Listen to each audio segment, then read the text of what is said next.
Muy buenos días a esta presentación de Tendencias 2026, el primer año, ¿no? 10 años después, en el cual la agenda de la sostenibilidad no va a girar en torno al regulador, esto probablemente será una muy buena noticia para muchos de vosotros, sino que va a girar en torno al business case, ¿no? A los fundamentos socioeconómicos, científicos, ambientales, ¿no? Y de puro negocio de la sostenibilidad. Bueno, la sostenibilidad ha ido evolucionando durante los últimos años y se ha ido esculpiendo de crisis en crisis, ¿no? Algunas de las crisis recientes la han reforzado, por ejemplo, la COVID-19, que mostró que las compañías más sostenibles sois más resilientes y os adaptáis mejor, y otras quizá han frenado un poco, ¿no? La crisis energética con la guerra de Ucrania o, bueno, pues ahora todo este movimiento MAGA que viene a cuestionar la agenda de sostenibilidad. Para muchos, siempre que hay una crisis, pues parece que es el fin de la sostenibilidad, ¿no? Para nosotros no, ¿no? Para nosotros siempre es el reseteo, ¿no?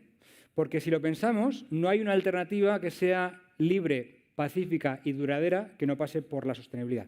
Habrá otras, ¿no? Pero no serán ni libres, ¿no? Ni duraderas, ¿no? Por lo tanto, vamos a seguir hablando de sostenibilidad y, como veis, ya empezamos a coger un poquito de saborcito geopolítico. Así que voy a presentaros las 5 tendencias, ¿no? Primero las enuncio, ¿no?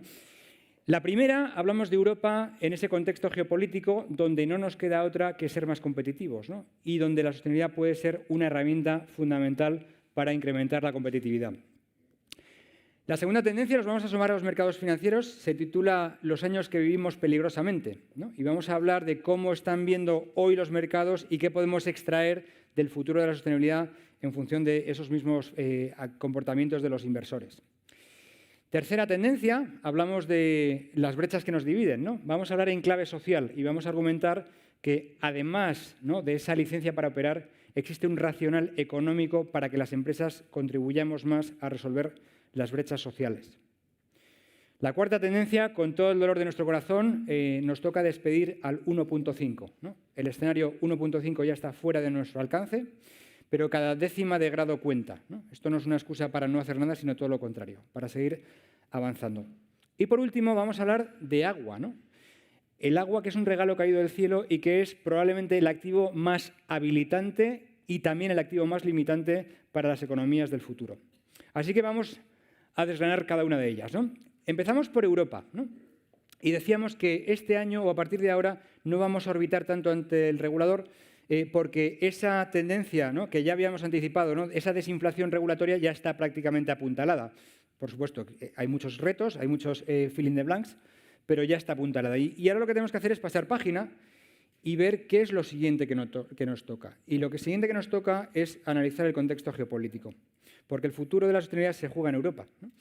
Europa está en una pinza en torno a dos polos. Por un lado, Estados Unidos, que bajo esa ideología MAGA, ¿no?, viene a desacreditar la ciencia y a desacreditar los fundamentos socioeconómicos de la sostenibilidad.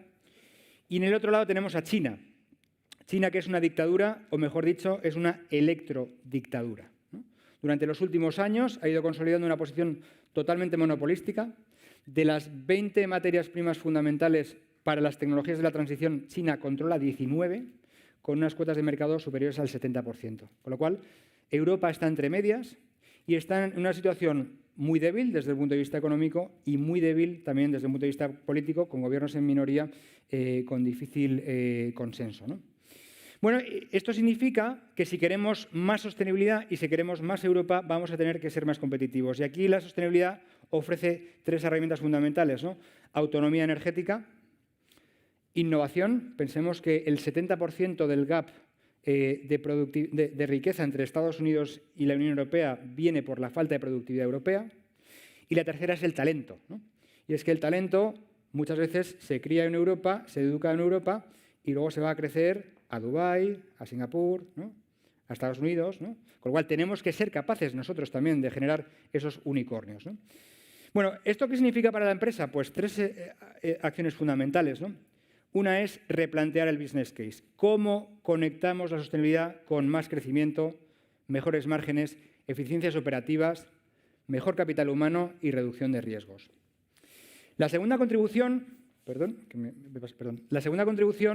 es autonomía energética. Aquí ya no estamos hablando solamente a nivel macro, ¿no?, del mix energético nacional, sino a nivel de operaciones. ¿Cómo puedo asegurar que mis operaciones van a seguir funcionando independientemente del contexto exterior? Y ahí las renovables, ¿no?, y la energía descentralizada nos va a ayudar mucho, ¿no?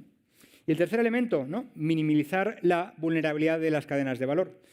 De los creadores de, ¿no?, la debida diligencia, ¿no?, derechos humanos, ¿no?, clima, ¿no?, pues también tenemos que incorporar esa variable geopolítica, ¿no?, y esas tensiones bélicas o prebélicas que estamos viendo en las cadenas de valor, ¿no? Y eso nos toca precisamente a los profesionales de la sostenibilidad. Segunda tendencia, ¿no?, vamos a los mercados, ¿no? Y todos hemos constatado que ha habido un enfriamiento, ¿no?, desde el punto de vista del apetito inversor por los aspectos de sostenibilidad durante los últimos años, ¿no? Sin embargo, como decimos aquí, no es la E, no es la S, no es la G, es la C, idiota, ¿no?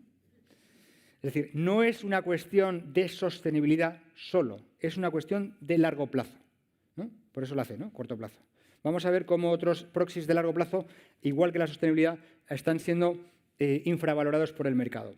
Pero dicho esto, detrás de ese enfriamiento hay un racional económico evidente, y es que lo que en su día llamamos, ¿no?, la correlación virtuosa de los activos sostenibles, por los cuales veíamos que los activos sostenibles tenían más rentabilidad y al mismo tiempo menos riesgo, se ha ido enfriando, ¿no? De los 5 periodos, ¿no?, y aquí los podéis explorar ya cuando tengáis el informe, de las 5 etapas de la inversión sostenible, las 3 primeras han sido fantásticas, ¿no? No ha habido ni discusión, mejor rentabilidad, menos riesgo, pero las 2 últimas han sido ásperas.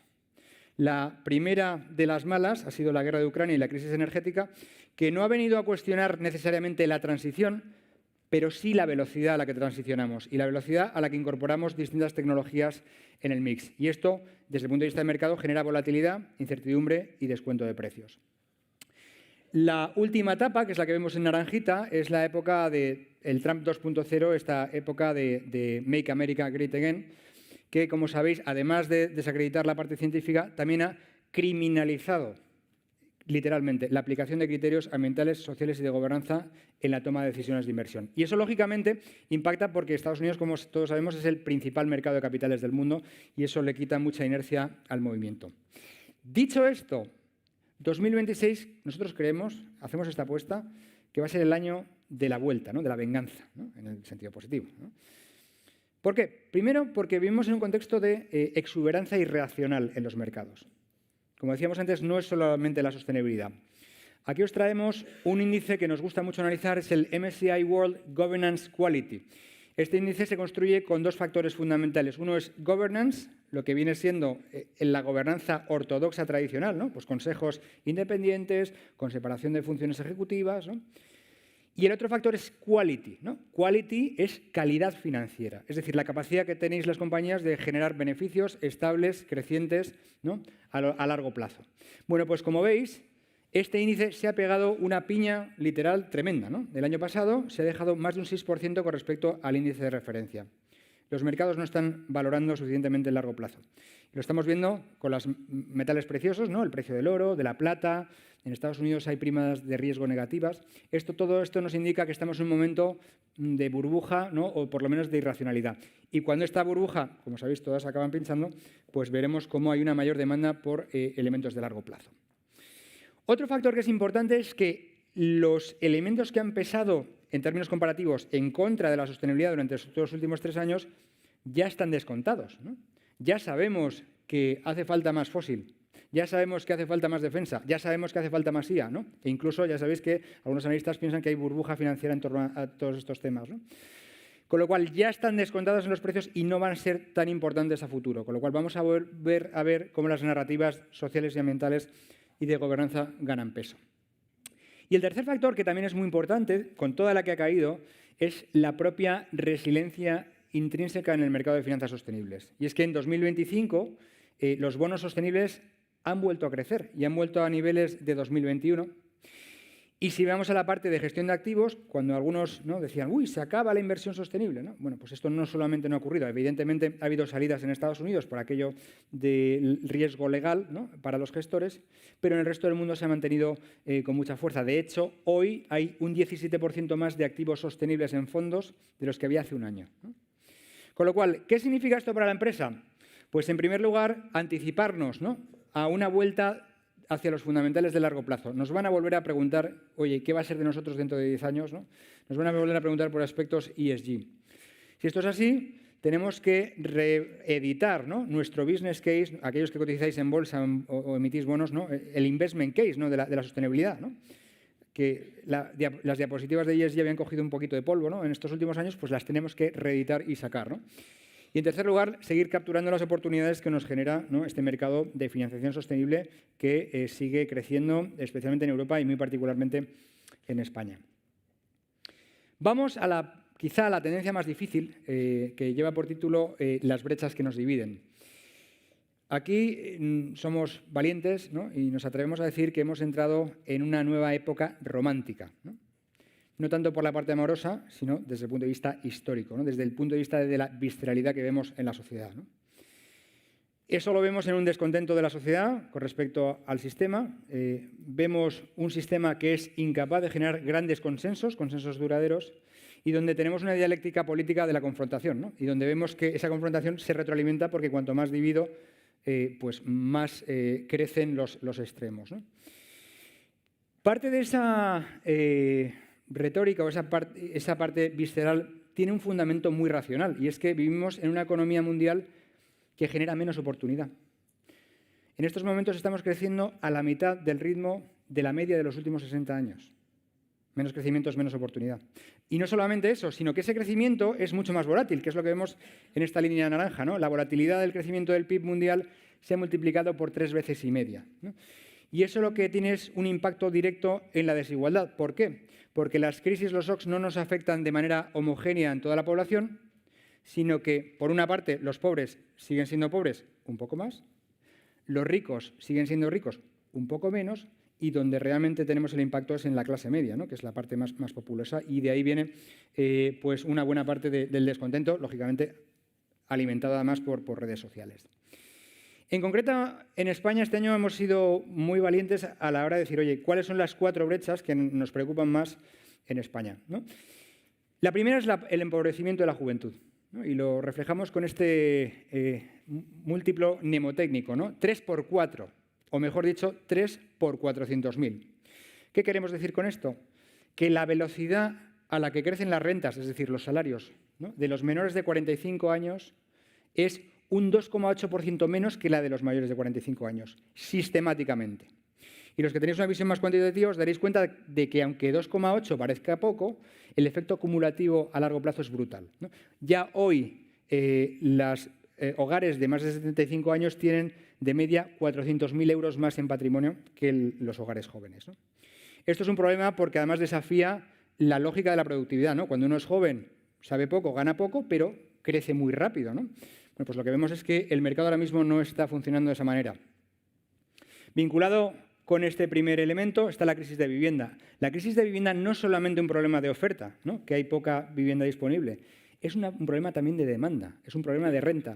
Aunque hubiera más vivienda, todavía tampoco podemos pagarla, ¿no? En estos momentos, con el salario mediano en España, que son 19.000 euros después de impuestos, una persona requeriría entre 6 y 12 años para pagar la entrada de la casa, ¿no? 6 y 12 años. Y la diferencia entre 6 y 12 es hasta qué punto me ayuda mi familia o me ayuda el Estado. Con lo cual, tenemos un problema para desarrollar proyectos individuales y proyectos de familia en la población joven muy severos. La tercera brecha también está relacionada con las dos anteriores, ¿no?, y se llama pobreza infantil. Precisamente porque los jóvenes son los que tienen hijos, no los mayores, ¿no? Si los padres son pobres, los hijos son más pobres todavía. España está a la cabeza en pobreza infantil.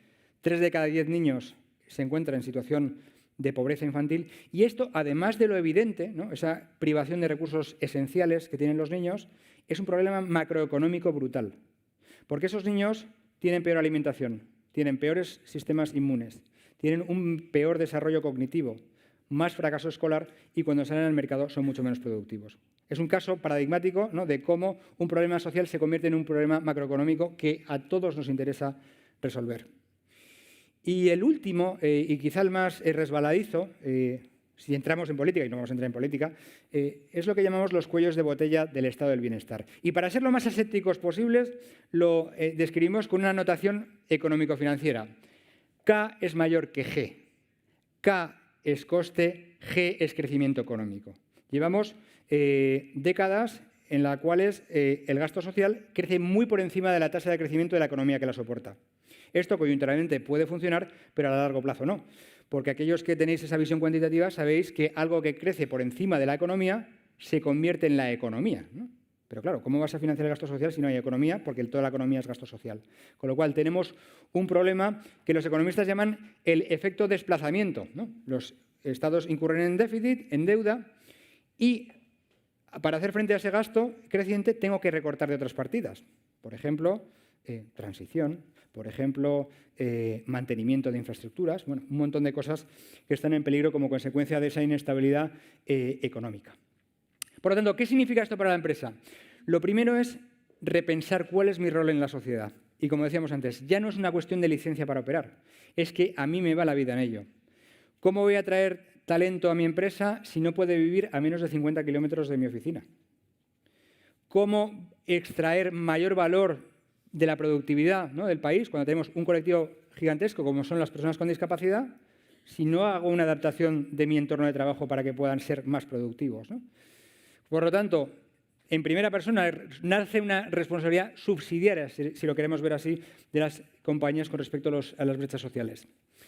En ese contexto en donde los estados están más debilitados, ¿no?, el nuevo escudo social, el escudo social que pueden aportar las empresas se llama upskilling y reskilling, es decir, la capacidad de generar empleabilidad, ¿no?, que nos va a permitir que nuestros empleados de hoy y de mañana sean capaces de adaptarse a todos estos shocks que nos están ocurriendo.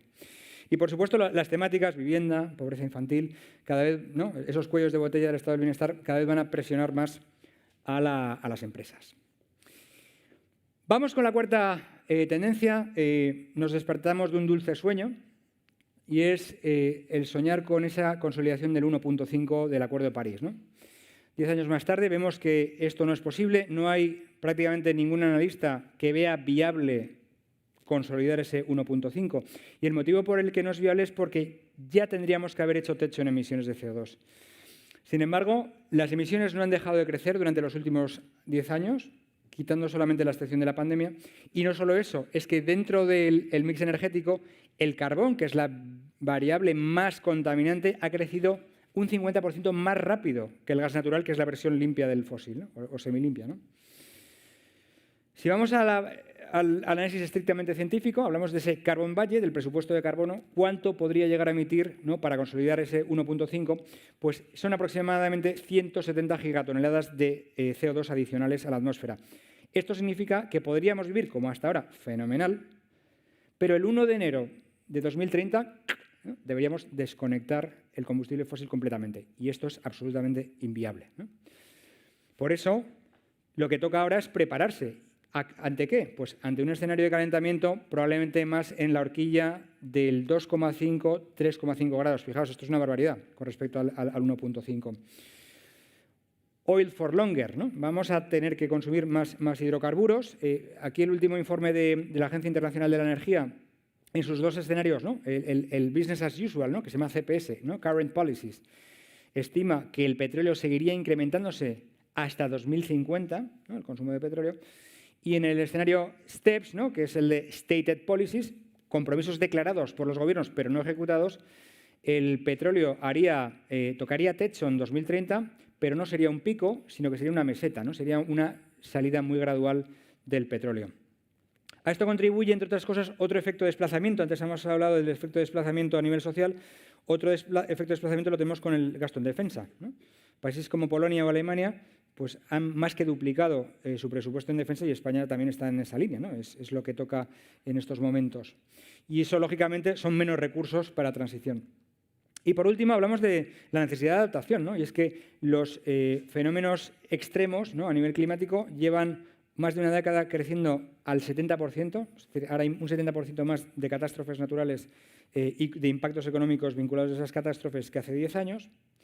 Y el otro 70% a lo que se refiere es que un 70% de las catástrofes naturales, de las pérdidas económicas, no están aseguradas. Y esto imposibilita la recuperación, ¿no? Si no tengo una estrategia financiera que asegure mis activos, no voy a poder reponerlos, ¿no? Con lo cual es un problema muy, muy serio. Con lo cual, ¿qué significa esto para las empresas? Bueno, pues las tres prioridades son, con una mano, acelerar la descarbonización y con otra, conectamos con la primera tendencia geopolítica, mirar el riesgo de las tecnologías que estoy asumiendo, que no nos pase como nos pasó con el gas ruso, ¿no? Nos puede pasar con China, ¿no? Sobreconfiar en determinadas tecnologías para las cuales no tenemos reposición, ¿no? Nos pueden extorsionar, ¿no? Desde el punto de vista geopolítico. Segundo, el tercer elemento, adaptación, ¿no? Adaptación, esto pasa por más infraestructuras públicas y privadas y por una estrategia financiera de protección de los activos, ¿no? Para poder reponernos cuando se produzcan estos shocks que se van a producir. Y vamos ya con la última tendencia, que va sobre el agua, ¿no? El agua es un regalo caído del cielo, tanto físico como metafísicamente, ¿no? En todas las culturas, en todas las religiones, el agua es algo fundamental, es algo sagrado. Aquí traemos el Génesis, ¿no? Antes de que Dios dijera hágase la luz, pues ya estaba flotando sobre el agua, ¿no? O sea que antecede a todo lo demás. Además es literal, porque no sé si sabéis que una buena parte del stock de agua de la Tierra es alienígena, ¿no? Porque viene de asteroides, ¿no? y de cometas que han caído muy ricos en agua sobre la Tierra. Bueno, ¿cuál es el problema del agua? El problema no es que se vaya a evaporar, se nos vaya a escapar. El problema del agua es la volatilidad. La demanda de agua hoy ya es complicada. En estos momentos, una cuarta parte de la población mundial no tiene acceso a agua segura. Estamos hablando de 2.000 millones de personas. Pero es que además las proyecciones demográficas nos llevan a en torno a 10.500 millones de personas, ¿no? Para el 2070, ¿no? Y si todo sale bien, pues serán 10.500 millones de personas que viven mejor que nosotros. Por lo tanto, habrá un incremento muy sustancial en la demanda de agua. ¿Qué pasa con la oferta? El problema de la oferta es que en ese escenario de 2.5 a 3.5, el agua se va a mover en los extremos de este continuo hídrico, ¿no? Entre la sequía persistente y el diluvio universal, ¿no? Entonces vamos a tener que jugar en estos dos extremos, ¿no? No olvidemos además que el agua es el principal vector de riesgo físico. Cuando vemos las catástrofes naturales, ¿no? Sobre todo las vinculadas al clima, casi todas, las más severas, desde luego, están vinculadas con el agua. ¿Qué solución tiene esto? Bueno, pues aquí hay que interpelar, lógicamente, a los poderes públicos, porque el agua es un bien de dominio público, así está sancionado en la Constitución española y en muchas otras constituciones, ¿no? Por lo tanto, esto tiene que partir del sector público en tres ejes, ¿no? Por un lado, incentivar el ahorro del agua. Se cree que se puede reducir el uso de agua entre un 25 y un 60% en Europa, ¿no? En industrias muy concretas con tecnologías que ya existen.